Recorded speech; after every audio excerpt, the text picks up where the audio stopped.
And now, Dean Vinson, I am happy to present to you your graduating class of the Columbian College of Arts and Sciences, the class of 2014.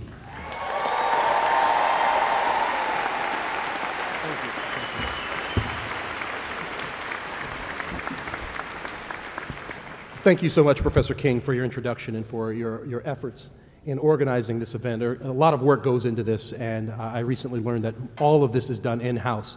None of this is farmed out to an events management company, so I congratulate you on all the hard work, and everyone who's participated in this event today, congratulations, thank you. To all the family and friends who are gathered here today as well, this is an incredible celebration, a very important day, and I thank you for all for coming to congratulate our graduates. Now, as Michael King said, I am especially thrilled to be here with you today for my very first address here at the George Washington University. Now, this celebration represents the culmination of years of hard work that resulted in your earning a graduate degree from the George Washington University, the Columbian College of Arts and Sciences. One more hand for this group.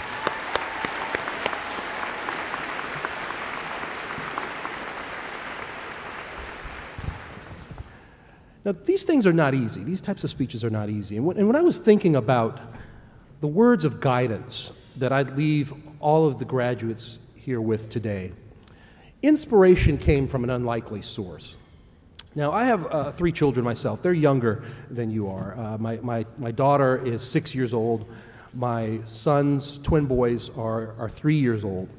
And the inspiration came from watching them react to a song that has been very popular on the radio recently.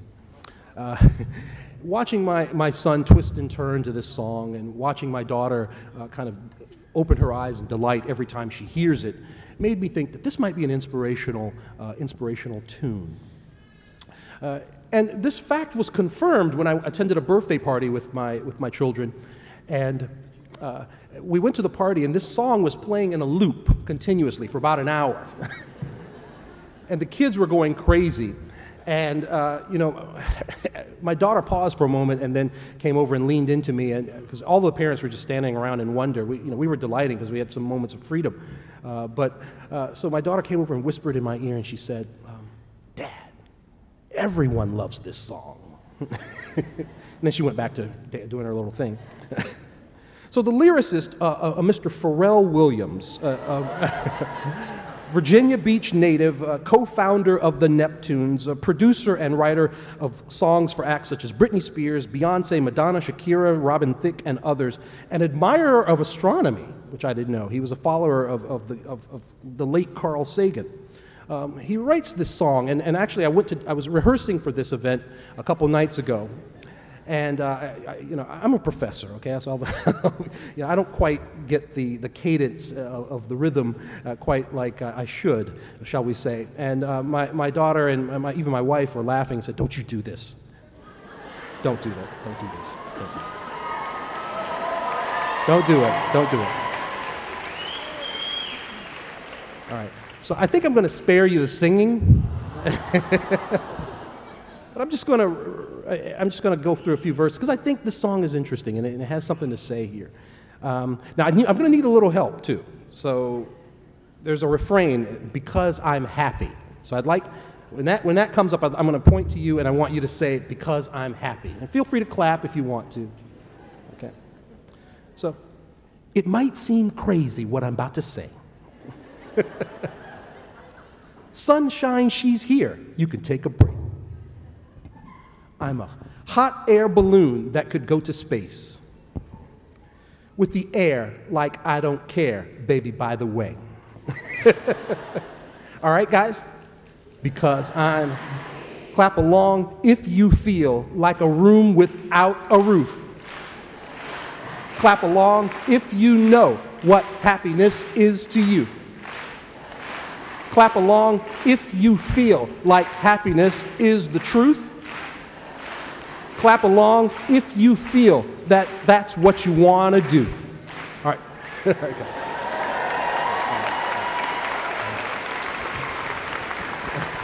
Thanks, guys. I think I can tell my wife and my children that I think it worked. But listen, in this light and breezy but a very reflective song, what is Pharrell really talking about? And how does this even relate to your graduation here today? These questions might be on your mind. I'm sure it's on the mind of my faculty. To me, the essence of what Pharrell is saying goes well beyond feeling good. He's invoking and describing a sense of deep happiness, a kind of euphoria that bathes us on days like today. Now, it's a brand of happiness that we look to channel later in life. What I think Pharrell is calling us to do is to recognize our unique passions, to seize the positive, to be true to our inner compass. I remember this feeling distinctly when I graduated from college and when I graduated again from graduate school, and I was living in New York City as a young graduate student. I was living on the Upper West Side in New York City, and for reasons that I'm not going to go into here, okay? I was asked to move out of my current living situation and to go into another living situation. So I'll leave that for a future speech. So what I ended up doing in New York City after I graduated I had gotten my master's, I was going on for the PhD, and I basically had to go from door to door in New York City, from apartment building to apartment building, and I was basically asking people, are there any vacant rooms? Will anyone take me in? It was a difficult time because the rents were exorbitantly high, and they've gotten higher in New York, and I was living, of course, on a tight graduate student budget, which I assume some of you are familiar with in this room. So I first lived with the Dominican family for a year or two, and then when that situation ended, I lived for a few years, even beyond my graduation with the PhD, with a Haitian woman who was in her 80s. Now, because she was elderly and she wasn't in the best of health, I resolved to approach every single day with a smile. I wanted to share my joy so that it could also be her joy. I wanted to foster a living situation in which she felt happiness because, quite frankly, I didn't know how many days she had left.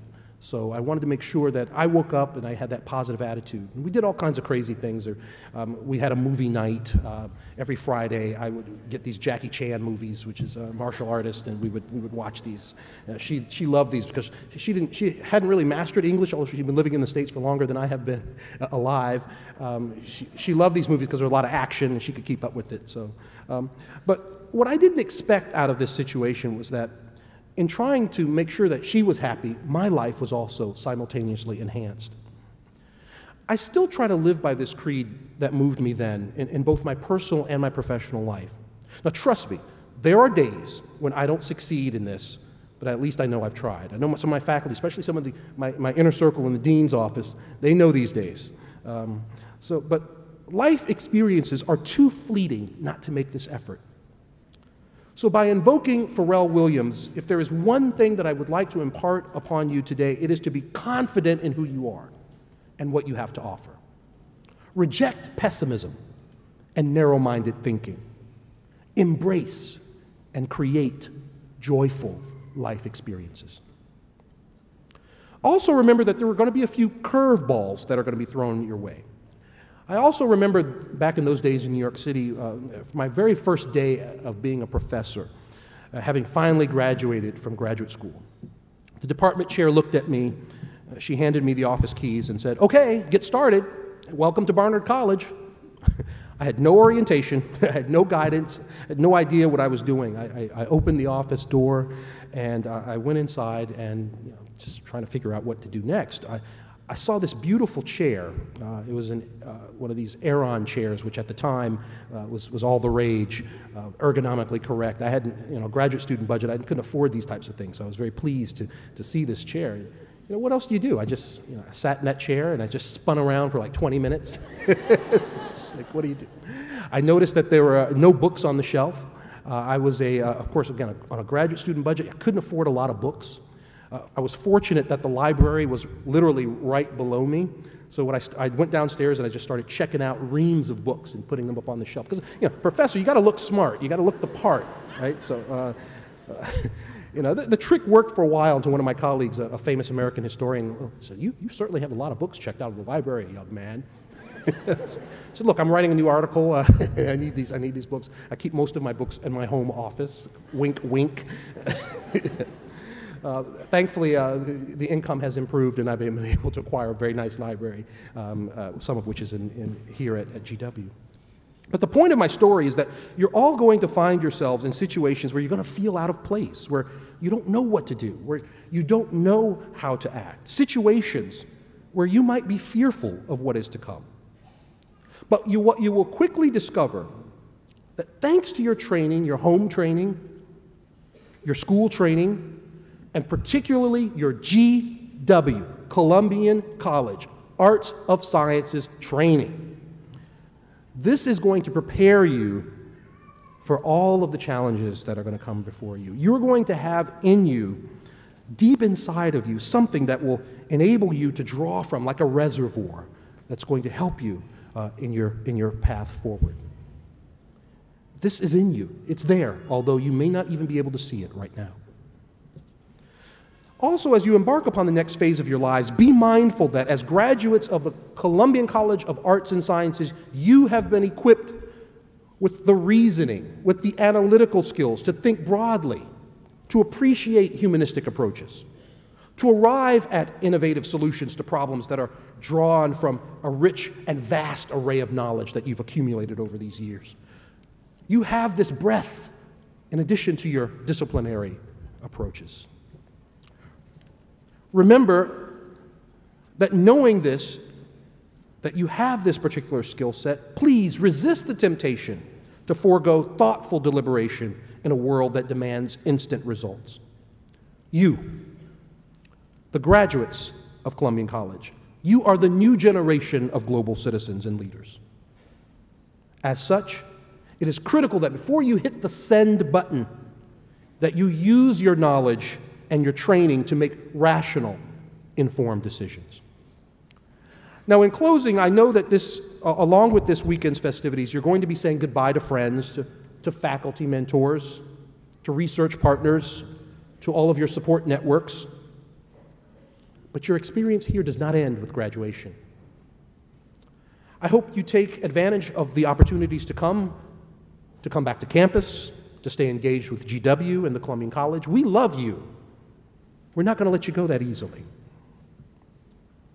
Derive support from our worldwide alumni family that includes U.S. senators, best-selling authors, acclaimed actresses, renowned physicists, successful corporate lawyers, community activists, and give back if you can.